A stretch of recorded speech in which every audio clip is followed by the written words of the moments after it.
সুপ্রিয় শিক্ষার্থীবৃন্দ, আশা করি সবাই ভালো আছো, সুস্থ আছো এবং নিরাপদ আছো।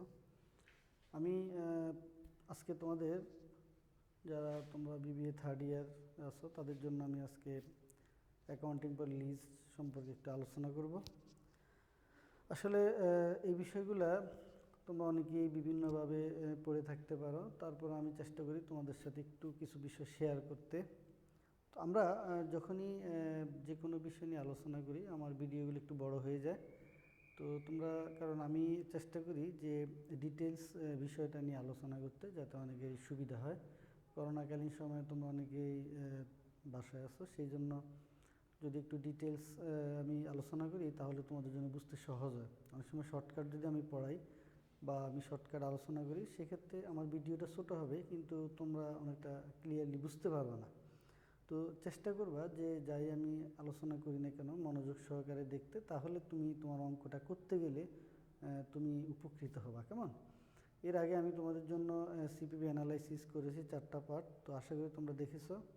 আজকে আমি লিজ নিয়ে আলোচনা করব, সেটা অ্যাডভান্স অ্যাকাউন্টিং 1-এর যে লিজ, সেটা নিয়ে আলোচনা করব। তোমাদের ফাইন্যান্সিয়াল ম্যানেজমেন্টের লিজ আছে, তো এক একটা এক এক রকম, যেহেতু এটা অ্যাকাউন্টিংয়ের, সেটা অ্যাকাউন্টিংয়ের দৃষ্টিকোণ থেকেই হবে। তো আজকে আমি চেষ্টা করব তোমাদের সাথে একটু লিজ নিয়ে কীভাবে আমরা লিজটা অ্যাকাউন্টিংয়ে করব, কীভাবে শুরু করব, অনেকগুলা প্রশ্ন তোমাদের মনের মধ্যে থাকে। কেমন? তো আমরা জানি যে লিজ হলো লিজি এবং লেজরের একটা কন্ট্রাক্ট। আমরা জানি যে লিজের ক্ষেত্রে দুটো পক্ষ থাকে। কেমন? একটি পক্ষ হলো লিজটা গ্রহণ করে, মানে একটা নির্দিষ্ট সময়ে ওই সম্পত্তিটা ভাড়ার বিনিময়ে ব্যবহার করার অনুমতি পায়। যেমন যে সম্পত্তির যে মালিক, সে তার সম্পত্তিটা একটা নির্দিষ্ট সময়ের জন্য ভাড়ার বিনিময়ে কাউকে ব্যবহার করার অনুমতি দিল, এটাই আমরা নর্মালি লিজ বলে থাকি। কেমন? তো সেই বিষয়টাই এখানে যেটা বলা আছে, তোমরা দেখতে পাচ্ছ লিজের ক্ষেত্রে লেজর এবং লিজি দুটা পক্ষ থাকবে, দুজন থাকবে। কেমন? তো লেজর হলো যে নাকি ইজারা দাতা, যে নাকি ইজারাটা প্রদান করে, যে সম্পত্তির মালিক যে, সে হলো লেজর। লিজি হলো যে সম্পত্তিটা যে ব্যবহার করে, যে নাকি সম্পত্তিটা ব্যবহার করে, সে হলো লিজি। যে ভোগ করে, সে কিভাবে ভোগ করে একজনের সম্পত্তি, সেখানে দেখো লেখা আছে যে allow the use of asset. তার যে সম্পত্তিটা আছে ইজারা দাতার, সেই সম্পত্তিটা ইজারা দাতা অ্যালাউ করে যে ব্যবহার করার জন্য। কাকে? লিজিকে ব্যবহার করার জন্য। কেমন? তাহলে লেজর তার সম্পত্তিটা লিজিকে ব্যবহার করার জন্য সুযোগ করে দেয়। বিনিময়ে লিজি তাকে give periodical rental use payment. বিনিময়ে লিজি যে ইজারা গ্রহীতা, সে ইজারা দাতাকে বিনিময়ে ভাড়া পরিশোধ করে। ভাড়াটা বিভিন্নভাবে হতে পারে, হ্যাঁ, সেই ভাড়াটা পরিশোধ করে। ঠিক আছে? এটা একটা স্পেসিফিক পিরিয়ড অফ টাইমের মধ্যে হয়। এটাই হলো লিজ। তার মানে লিজটা হলো যে লিজি এবং লেজরের মধ্যে একটা কন্ট্রাক্ট, যেটা নাকি একটা নির্দিষ্ট সময়ে ভাড়ার বিনিময়ে লিজি তার সম্পত্তি, লেজরের সম্পত্তিটা ব্যবহার করার অনুমতি পায়, ব্যবহার করতে পারে। কেমন? এটাই হলো লিজ নর্মালি বলে দেয়। তাহলে লিজটা আমরা বলতে পারি এটা একটা কন্ট্রাক্ট। ঠিক আছে? এটা একটা কন্ট্রাক্ট আমরা বলতে পারি। তো আমরা দেখতে পারি সেখানে অনেক ধরনের লিজ আছে। তো আমরা মেইনলি 2 ধরনের লিজ নিয়ে এখানে আলোচনা করব প্রথমে, তার পরবর্তীতে আমি ধাপে ধাপে বিভিন্ন আমরা নর্মালি ক্লাসিফিকেশন অফ যে লিজ আমরা পড়ব, সেখানে আমরা মেইনলি 2 ধরনের লিজ নিয়ে আপাতত আলোচনা করব। এছাড়াও আরও বিভিন্ন ধরনের লিজ আছে, সেলস টাইপ লিজ এগুলো আছে, সেটা আমি পরবর্তী পার্টে আলোচনা করে দিব। সেখানে আছে পরিচালন ইজারা বা অপারেটিং লিজ। অপারেটিং লিজটা হলো যে লিজটা ক্যান্সেলেবল লিজ, মানে একজন লিজি এবং লেজরের সাথে সেটা এমন কন্ট্রাক্ট হবে যে চাইলে লেজর যে কোনো সময় লিজটা বাতিল করতে পারে। এই জন্য এটা হলো স্বল্পমেয়াদী বাতিলযোগ্য ইজারা। স্বল্পমেয়াদী বাতিলযোগ্য ইজারা যার মেয়াদ হবে 5 বছরের কম। এই লিজটা 5 বছরের কম হবে মেয়াদ, এবং এটা যে কোনো সময়ই এটা তোমার বাতিল হয়ে যেতে পারে। যে জন্য এই পরিচালন যে লিস্টটা, সেই পরিচালন লিস্টটা সবসময় মনে রাখতে হবে যে পরিচালন লিস্টটা এটাকে কখনো ব্যালেন্স শিটে দেখানো হয় না। এরপর আসলে সবচেয়ে ইম্পর্টেন্ট যেটা আমরা বলবো, এটাই পরীক্ষায় তোমাদের বেশি আসে, সেটা হলো অর্থায়ন ইজারা। এই অর্থায়ন ইজারাটা বা যেটাকে মূলধনী ইজারা বলে, যেমন financial lease or capital lease or direct lease, প্রত্যক্ষ লিজ যেটা আমরা বলে থাকি, বিভিন্ন নাম আছে এটা। এটা দীর্ঘমেয়াদী বা অবাতিলযোগ্য ইজারা। এক কথা, এটা দীর্ঘমেয়াদী বা অবাতিলযোগ্য ইজারা, মানে এটা বাতিল করা যাবে না। এই লিজটা হলো দীর্ঘমেয়াদী লিজ, এবং এটা যদি লেজর ইচ্ছা করলে সেটা বাতিল করতে পারবে না, এবং সেটা লিজি চাইলেও সেটা ফেরত দিতে পারবে না, মানে কন্ট্রাক্টটা এমনভাবে হয়। তাহলে আমরা যেটা দেখলাম যে পরিচালন ইজারাটা বাতিল করা যাবে, আর যে মূলধন যে ইজারা বা অর্থায়ন ইজারা সেটা বাতিল করা যাবে না, তার মানে এটা পূর্ণ সময় ধরে থাকবে। তাহলে প্রশ্ন হলো কন্ট্রাক্টের কত সময় ধরে থাকে সেটা, সেই বিষয়ে আমরা আলোচনা করব। তো আমরা প্রথমে চেষ্টা করব যে ক্যাপিটাল লিজ নিয়ে আমরা আলোচনা করতে, পরবর্তীতে আমি পরিচালন লিজ, সেলস টাইপ লিজ, সব ধরনের লিজ নিয়ে তোমাদের সাথে আলোচনা করব। তো আমরা লিজ সম্পর্কে ক্লিয়ার হলাম যে লিজ হলো লিজি এবং লেজারের মধ্যে একটা কন্ট্রাক্ট, এবং সেটা কন্ট্রাক্টটা হলো লিজি তাকে ভাড়া পরিশোধ করবে, লেজারকে, এটাই। তো এখানে দেওয়া আছে যে একটা যে ক্যাপিটাল লিজ, যেহেতু এটা ইম্পর্ট্যান্ট, এটা পরীক্ষায় তোমাদের আসবে এবং এটাই আসে বেশিরভাগ ক্ষেত্রে, 90% এটাই আসবে। তো ক্যাপিটাল লিজ নিয়ে আমরা চেষ্টা করব যে সামগ্রিকভাবে এখানে আলোচনা করতে। প্রশ্ন হলো যে কোনো যদি লিজ, সেটা কোন ধরনের লিজ সেটা বোঝার জন্য আমাকে প্রথমে যেটা করতে হবে যে ক্যাপিটাল লিজের ক্রাইটেরিয়াগুলো কি। আমরা প্রথমে বলছি ক্যাপিটাল লিজ নিয়ে আমরা আলোচনা করব। ক্যাপিটাল লিজের মেইনলি 4টা ক্রাইটেরিয়া আছে, কেমন? মনে রাখতে হবে ক্যাপিটাল লিজ যদি একজন লিজই নেয়, তাহলে তাকে অনেকগুলো ক্রাইটেরিয়ার মধ্যে যে কোনো একটা ক্রাইটেরিয়া যদি পড়ে, সেই ক্রাইটেরিয়ার মধ্যে পড়লেই সেটা ক্যাপিটাল লিজ হয়ে যাবে। একটা হলো যে ট্রান্সফার অফ ওনারশিপ, মালিকানা হস্তান্তর। মনে রাখতে হবে ট্রান্সফার অফ ওনারশিপ হলো যে এমন যে মেয়াদ শেষে লিজর লিজিকে সেই সম্পত্তি হস্তান্তর করতে পারবে, এরকম একটা কন্ডিশন থাকতে হবে, তাহলে সেটা ক্যাপিটাল লিজ হবে। এরপরে বার্গেন ভার্সেস অপশন, দর কষাকষি করে ক্রয় অপশন, অর্থাৎ লিজি যদি চায় এই সম্পত্তিটা সে ক্রয় করতে পারবে, এরকম একটা অপশন যদি থাকে তাহলে সেটা ক্যাপিটাল লিজ হবে। প্রশ্ন হলো লিজি যদি সে দর কষাকষিতে সে রাজি হয়, তাহলে সেটা সে গ্রহণ করবে, না হলে সেটা সে গ্রহণ নাও করতে পারে। এরপরে যেটা হলো যে ইকোনমিক লাইফ, অর্থনৈতিক জীবন, অর্থাৎ লিজি যদি ওই সম্পত্তিটার 75% বা তার বেশি সময় ব্যবহার করে থাকে, তাহলে সেটা ক্যাপিটাল লিজ বলে গণ্য হবে। এছাড়া প্রেজেন্ট ভ্যালু, আরেকটা কন্ডিশন হলো প্রেজেন্ট ভ্যালু। আমি তোমাদের সাথে এগুলো পরবর্তীতে আরও ডিটেলস আলোচনা করব।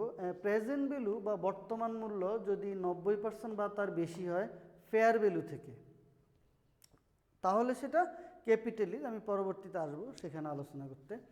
তো ক্যাপিটাল লিজে মনে রাখবা 4টা ক্রাইটেরিয়া হবে, যদি 4টা ক্রাইটেরিয়ার মধ্যে যে কোনো একটা ক্রাইটেরিয়া হয় তাহলে সেটা ক্যাপিটাল লিজ হবে।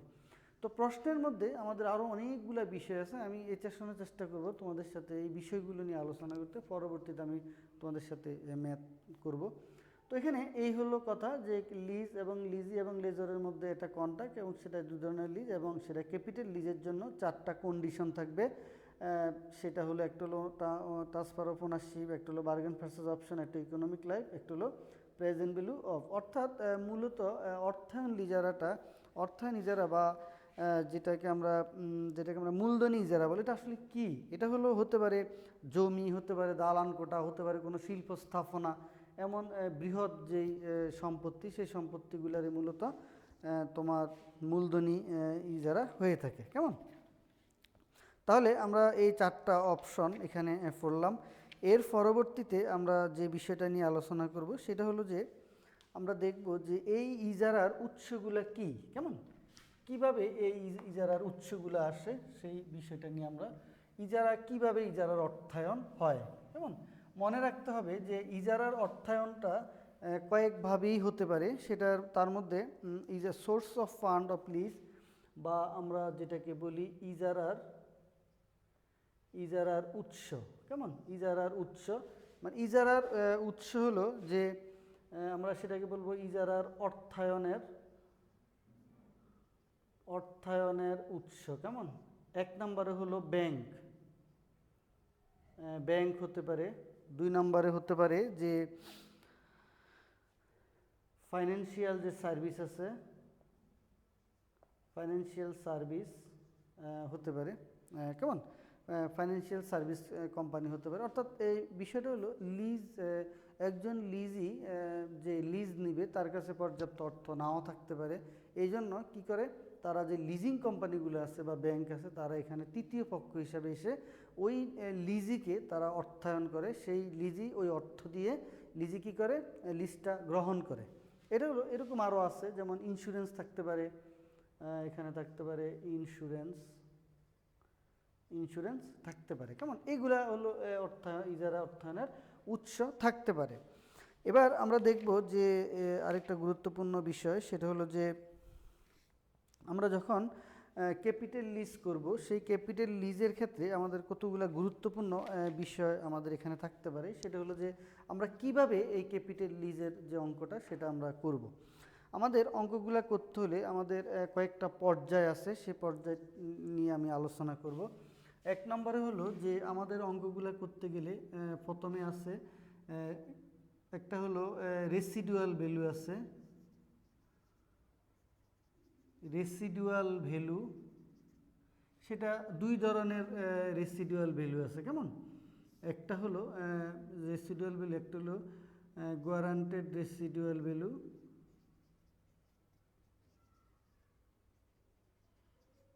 রেসিডুয়াল ভ্যালু, আরেকটা হলো আনগ্যারান্টেড রেসিডুয়াল ভ্যালু। যখনই আমরা অঙ্কগুলো করব তখনই মনে রাখতে হবে যে আমাদের এখানে 2 ধরনের রেসিডুয়াল ভ্যালু। রেসিডুয়াল ভ্যালুটা কি?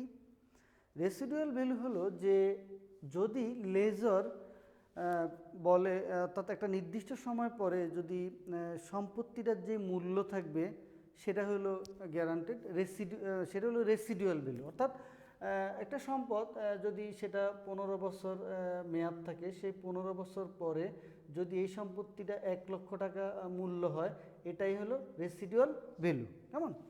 তো এইখানে 2 ধরনের রেসিডুয়াল ভ্যালু আমরা পাবো, একটা হলো গ্যারান্টেড রেসিডুয়াল ভ্যালু পাবো, আরেকটা হলো আনগ্যারান্টেড আমরা রেসিডুয়াল ভ্যালু পাবো।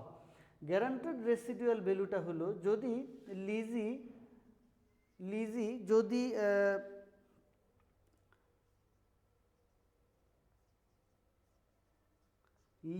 যদি গ্যারান্টি দেয়, যে লেজরকে যদি কোনো গ্যারান্টি দেয় যে হ্যাঁ আপনি মেয়াদ শেষে যে এত টাকা থাকে ওইটা আমি দিব, অর্থাৎ আপনি যদি আপনার এই সম্পত্তির মেয়াদ শেষে যদি 1 লক্ষ টাকা থাকে সেটা আমি পরিশোধ করব, এটা হলো গ্যারান্টেড রেসিডুয়াল ভ্যালু। অর্থাৎ মেয়াদ শেষে সম্পত্তির যেই পরিমাণ মূল্য দাঁড়াবে সেই পরিমাণ মূল্য পরিশোধ করার মতো যদি কোনো গ্যারান্টি লেজরকে প্রদান করা হয়, তাহলে এটা লিজি গ্যারান্টি দেয় লেজরকে, কেমন, লেজরকে গ্যারান্টি দেয় যে আমি আপনাকে মেয়াদ শেষে এই পরিমাণ টাকা দিব, তাহলে সেটা হলো গ্যারান্টেড রেসিডুয়াল ভ্যালু। মনে রাখতে হবে রেসিডুয়াল ভ্যালু এবং সেলভেজ ভ্যালু এক জিনিস নয়। রেসিডুয়াল ভ্যালু হলো সম্পত্তির মেয়াদ শেষে ব্যবহারের পরে যেটা থাকে সেটাকে বলা হয় রেসিডুয়াল ভ্যালু, আর হলো সেলভেজ ভ্যালু হলো সম্পত্তির মেয়াদ শেষে সে বিক্রি করে যে পরিমাণ টাকা পাবে সেটাকে বলে সেলভেজ ভ্যালু।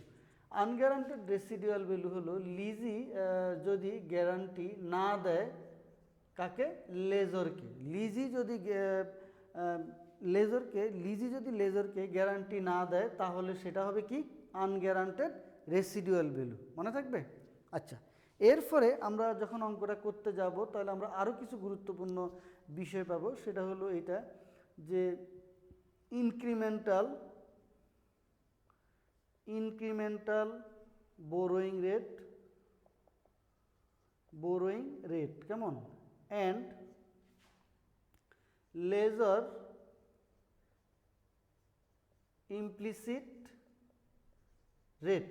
2টা কথা আমরা অঙ্কগুলা করতে গেলে আমরা পাবো। ইনক্রিমেন্টাল বোরোয়িং রেট মনে রাখতে হবে, একজন লিজি, এটা হলো লিজি যদি ব্যাংক থেকে যদি ঋণ নেয় বা লিজিং কোম্পানি থেকে যদি কোনো ধরনের ঋণ গ্রহণ করে, সেক্ষেত্রে লিজি যেই হারে তার যে ঋণের যে কিস্তি পরিশোধ করবে সেটা হলো ইনক্রিমেন্টাল বোরোয়িং রেট। আর লেজার ইমপ্লিসিট রেটটা হলো লেজার যদি যে হারে তার আয় প্রত্যাশা করবে, তার আয় হবে, সেটা হলো লেজারের ইনকাম। কেমন? লেজার্স এর আয়, তাহলে লিজির যে এই হলো ইনক্রিমেন্টাল বোরোয়িং রেট, আর লেজারের হলো ইমপ্লিসিট রেট। মনে থাকবে? আচ্ছা, প্রশ্ন হলো এটা আমরা কিভাবে সমাধান করব।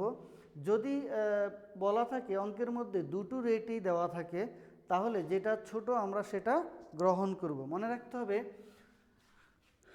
প্রশ্ন হলো যদি দুটো রেটই দেওয়া থাকে, আমি বলে দিই তোমরা একটু নোট করে রাখবা, যদি অঙ্কের মধ্যে দুটো রেট দেওয়া থাকে তাহলে ছোটোটি ব্যবহার করবে, এটা হলো নিয়ম। কিন্তু কথা আছে, প্রশ্ন হলো যদি এটা যেহেতু লেজারের ইমপ্লিসিট রেট মানে লেজারের আয়ের হার, যদি কখনো তোমরা দেখো যে ইনক্রিমেন্টাল বোরোয়িং রেট ধরো আছে এটা হলো 12%, এটা হলো মনে করো 10%, তাহলে স্বাভাবিকভাবে আমি ছোটোটা ব্যবহার করব যখন আমি বারটা নির্ণয় করব সেটা। তো দেখা গেছে যদি লেজারের এই ইমপ্লিসিট রেটটা জানে, তাহলে সে এই রেটে বাট্টাকরণ করবে।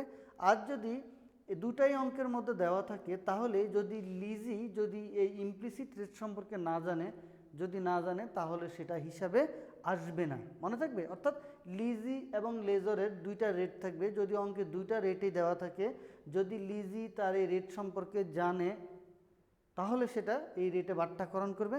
আর যদি না জানে তাহলে সে এটাতেই করবে, ছোট হলেও। কেমন? আশা করি বুঝতে পারছো। আমরা অঙ্ক গেলে আমরা আরও ক্লিয়ারলি আশা করি বুঝবো। কেমন? এরপরে আমরা যেটা করব যে অনেক সময় খেয়াল রাখতে হবে আমাদের এই অঙ্ক করতে গেলে, আমরা আরও কিছু গুরুত্বপূর্ণ বিষয় আছে, সেটা হলো যে আমাদের এই অঙ্ক করতে গেলে এই দুইটা জিনিস আসবে। কেমন?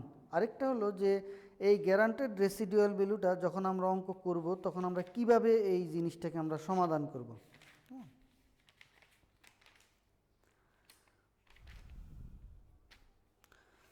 ঠিক আছে, এ পর্যায়ে আমরা দেখব যে আমাদের কি করা যায়, আমাদের কোনো ম্যাথ আছে কি না। তো আমি আবার একটু বলছি, সেটা হলো যে গ্যারান্টেড এবং আনগ্যারান্টেড রেসিডুয়াল ভ্যালু নির্ণয় করার সময় তোমরা অবশ্যই খেয়াল রাখবা যে সেটা কিভাবে আসবে। এরপরে আসো আমরা আরেকটা বিষয় খেয়াল রাখব যে আমাদের এই অঙ্কটা ডেপ্রিসিয়েশন আমাদের বের করতে হবে। আরেকটা বিষয় হলো ডেপ্রিসিয়েশন। কেমন? ডেপ্রিসিয়েশন আমরা নির্ণয় করব, কারণ আমার এটা স্থায়ী সম্পদ, এই জন্য আমাকে কি করতে হবে, আমাকে অবশ্যই সেটা ডেপ্রিসিয়েশন নির্ণয় করতে হবে। ঠিক আছে? আচ্ছা, এ পর্যায়ে আমরা এখানে যেটা করব সেটা হলো যে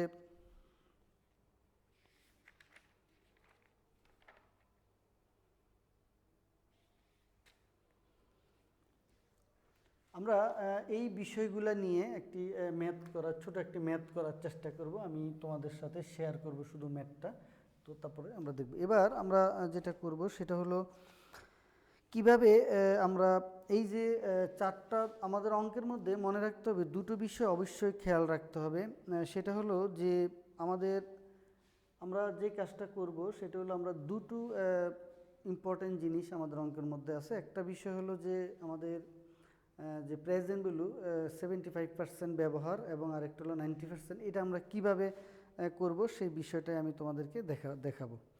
এই পর্যায়ে আমরা একটি অঙ্ক করার চেষ্টা করব, সেটা হলো যে Albi leasing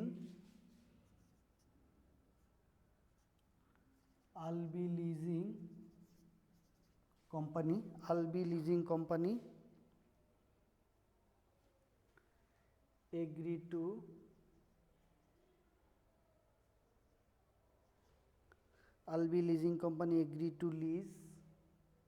agree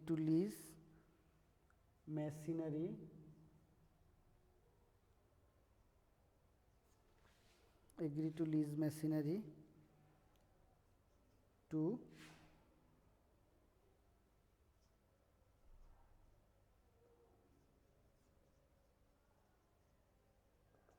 Jubair Corporation for 6 years. কেমন? The expected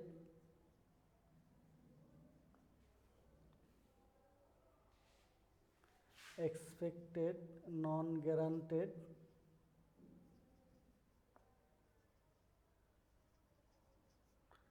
residual value, expected non guaranteed residual value of টাকা 30,000। কেমন?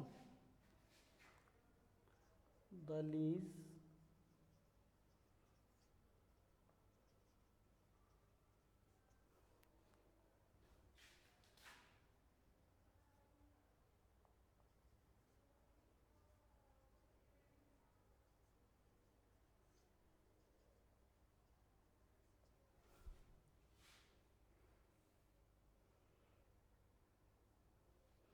rental agreement, equal rental agreement, rental payment, equal rental payment of টাকা 60,229.83 payable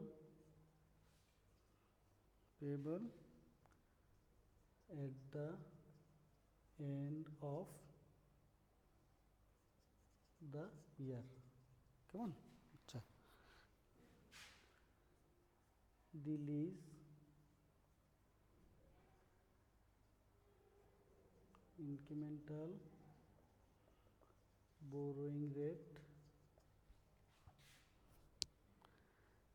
11% and lesser implicit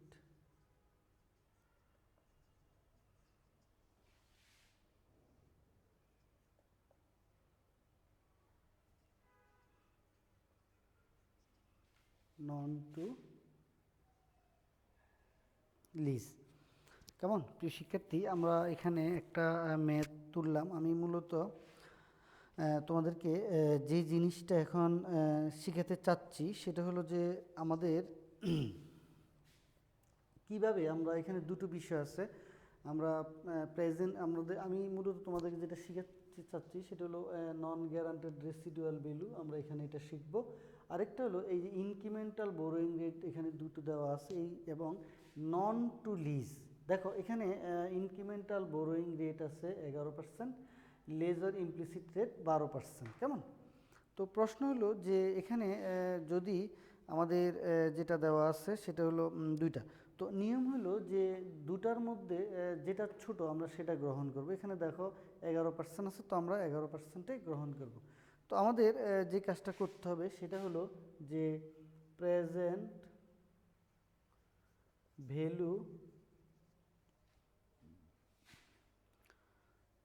value of lease payment সমান সমান, আমরা কয়েকভাবেই এটা এভাবে অনেকভাবেই করতে পারি। কেমন? তো আমরা এভাবে করব। দেখো, অ্যানুয়াল পেমেন্ট গুণন present value interest factor annuity at the rate কত পার্সেন্ট? আমরা 11% আমরা ধরবো, অ্যান্ড 6 ইয়ার্স। মনে রাখবা যে আমি যেহেতু সমানভাবে টাকাটা প্রদান করছি, তাহলে আমার এখানে যেটা নির্ণয় করতে হবে সেটা হলো আমার present value interest factor annuity আমাকে নির্ণয় করতে হবে।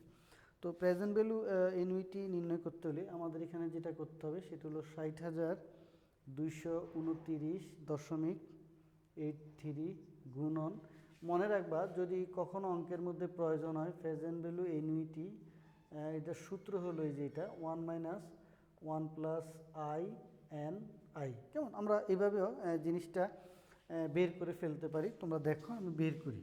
তো সেখানে আমরা 1 - 1 1 প্লাস, আমার এখানে আমি 11% ধরবো, 6 ইয়ার্স 11। কেমন? এভাবে আমরা করে ফেলব। তো এখানে আমাদের যেই মানটা আসছে সেটা হলো 4.2305। তাহলে গুণন 4.2305 আমরা পেয়ে গেলাম। এরপর আমরা পাবো 2,54,802। কেমন? আমরা এটি পেয়ে গেলাম। দেখো আমরা এখানে কি বের করলাম মূলত আমি এখানে যেটা বের করছি সেটা হলো, আমি এখানে যেটা দেখাতে চাচ্ছি সেটা হলো যে নন গ্যারান্টেড যে রেসিডুয়াল ভ্যালুটা আছে, নন গ্যারান্টেড যে রেসিডুয়াল ভ্যালুটা আছে এখানে, নন গ্যারান্টেড রেসিডুয়াল ভ্যালুর ক্ষেত্রে খেয়াল রাখবা প্রেজেন্ট ভ্যালু অফ লিজ নির্ণয়ের ক্ষেত্রে সেটা আসবে না। কেমন? নন গ্যারান্টেড রেসিডুয়াল ভ্যালুর ক্ষেত্রে প্রেজেন্ট ভ্যালু অফ লিজ নির্ণয়ের ক্ষেত্রে সেটা আসবে না। ঠিক আছে, আশা করি আমরা জিনিসটা ক্লিয়ারলি বুঝতে পেরেছি। তার মানে এখানে কয়েকটা বিষয় আছে কেন এটা আসবে না। কারণ হলো যে লিজি, এই লিজি মেয়াদ শেষে এই 30,000 টাকা পে করার পক্ষে না, সে পে করতে রাজি না, সে আগ্রহ দেখাচ্ছে না, যে জন্য এটা সে করবে না। এবার আমরা যেটা করব, আমি আরেকটা অঙ্ক করার চেষ্টা করব, সেটা হলো যে যদি লিজি নন গ্যারান্টেড রেসিডুয়াল ভ্যালু হয় সেক্ষেত্রে আমরা কিভাবে এই জিনিসটা সমাধান করব সেটা আমি দেখাচ্ছি। দেখো, যদি এই অঙ্কের ক্ষেত্রেই আমরা দেখব যে ধরো দুটো বিষয় সেম জিনিস, কেমন সেম জিনিস, আমরা আরেকটা ভাবেই অঙ্কটা করার চেষ্টা করব। যদি অঙ্কটা এমন হয় যে লিজ টার্ম আমাদের 6 বছর, ঠিক আছে, সবই ঠিক আছে, এবং স্টার্টিং হলো জানুয়ারি, সেটাই ঠিক আছে, ইকুয়াল। তো আমি যদি মনে করি যে আমার রেন্টাল পেমেন্ট ঠিক আছে, এটাও guaranteed residual value, the lease agreement equal rental payment, সবই ঠিক আছে, payable at the end of each ইয়ার।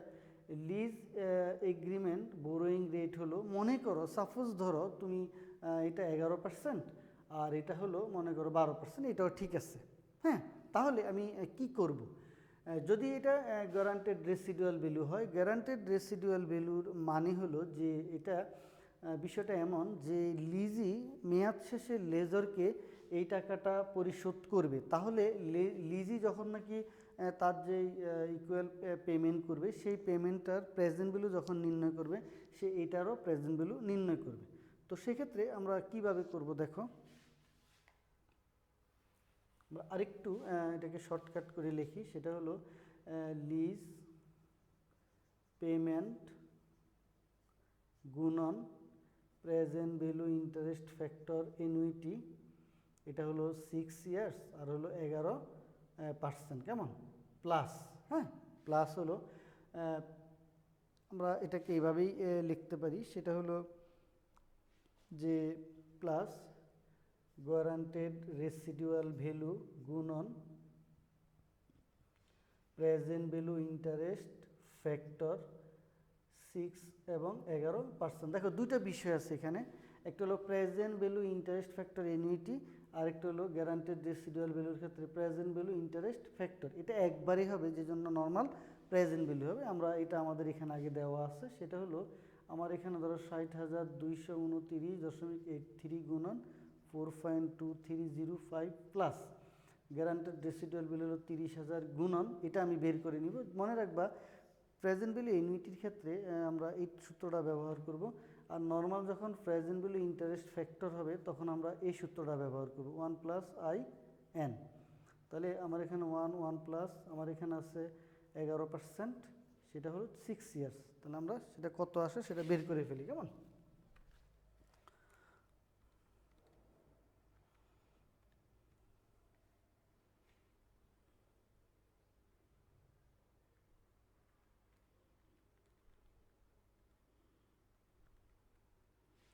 তাহলে এটা আসে 0.5346।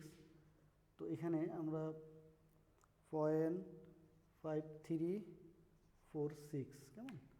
তাহলে আমাদের এখানে 60,229/83 গুণন 2305 হলো 2,54,802 প্লাস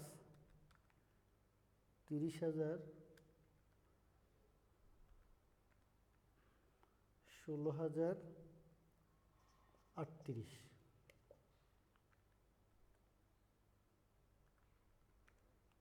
তাহলে 2,70,840।